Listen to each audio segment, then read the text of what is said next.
Praise lord. మరలా ఒకసారి miracle 365 series ద్వారా మీ అందరినీ కలుసుకోవడం చాలా సంతోషం అనిపిస్తుంది. ఈ ప్రోగ్రాం ద్వారా దేవుడు చేసిన అద్భుతాలు, నా ద్వారా చేసిన అద్భుతాలు, నా లోపల దేవుడు చేసిన గొప్ప అద్భుతాలని దేవుడి వాక్యంతో చెప్పడము విశేషం. అయితే ఈరోజు వాక్యము 1 శామ్యూయల్ 15వ అధ్యాయం 22వ వచనం. 1 శామ్యూయల్ 15 చాప్టర్ 22nd వర్స్. దానిలో ఏం రాయబడిందంటే, బలిలు అర్పించిన కంటే దేవుడి వాక్యమును గాయకొనడము మేలని రాయబడింది. బలిలు అర్పించిన కంటే దేవుడి వాక్యం గాయకొనడం చాలా మేలు రాయబడింది. దేవుడి ఆజ్ఞల్ని గాయకొనడం గొప్పది. అయితే నేను చిన్నప్పుడు ఉన్నప్పుడు చాలా టీ తాగేవాడిని అనమాట. అయితే టీ ఒక 20-30 తాగుతాను ఒక రోజుకి. టీ అంటే నాకు ప్రాణం అన్నట్టు. దాని గురించి పెద్ద కవితలు రాసి ఉన్నాను.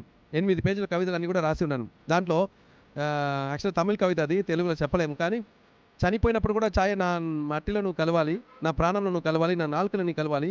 చనిపోయిన 3-6 రోజులో పాలకు బదులుగా నీవే నా నోట్లో, నా మట్టిలో కలవాలని రాసినాను. చనిపోయినప్పుడు చాయే, నా నోట్లో నువ్వు కలవాలి, చనిపోయిన 3-6 రోజు నా మట్టిలో నువ్వు చేరాలని నేను ఒక కవిత రాగిస్తా ముగించిన అనమాట. అది 8 పేజీ అనమాట. అయితే చాయ్ గురించి అంత ప్రాణంతో రాసిన కవితలు. ఇది ఇలా ఉంటుండగా యేసుప్రభుని స్వీకరించిన తర్వాత నాకు అర్థమైన ఏంటంటే, దేవుడి కన్నా ఛాయ్ని ఎక్కువ ప్రేమించిన విషయాలు అర్థమవుతుంది. దేనికన్నా లేస్తే ఛాయ్, పడుకుంటే ఛాయ్, ఏదైనా నాకు చదవాలంటే ఛాయ్, నేను నిద్ర రావాలంటే ఛాయ్ అని ఛాయ్ తాగినవాడు. సో దేవుడు స్వరం ఒకరోజు వినేసాను అనమాట. అయితే నాకన్నా ఛాయ్ నువ్వు ఎక్కువగా నీ జీవితంలో ఉందని చెప్పగానే ఆ రోజు నేను ఛాయ్ని విడిచిపెట్టేస్తాను.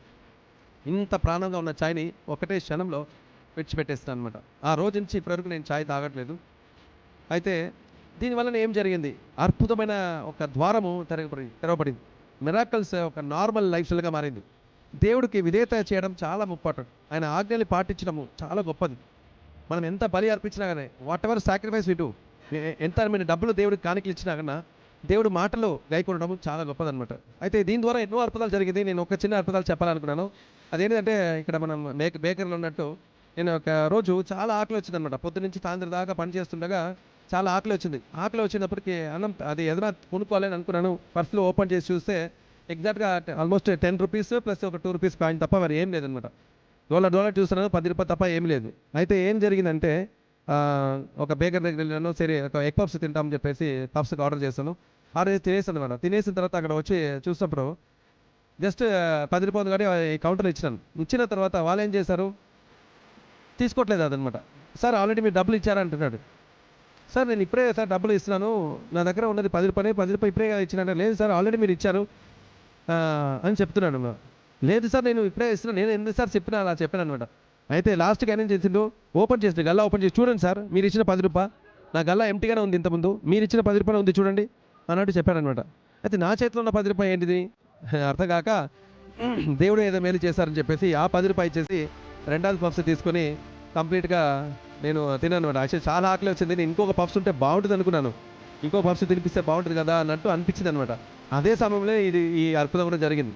నేనేం చెప్తున్నానంటే, ఒక దేవుడికి విధేయత చూపించిన మాట వలన ఎన్నో అద్భుతాలు మన జీవితాలు జరగవచ్చు. ఊగిచ్చలేని అద్భుతాలు జరుగుతాయి అనమాట.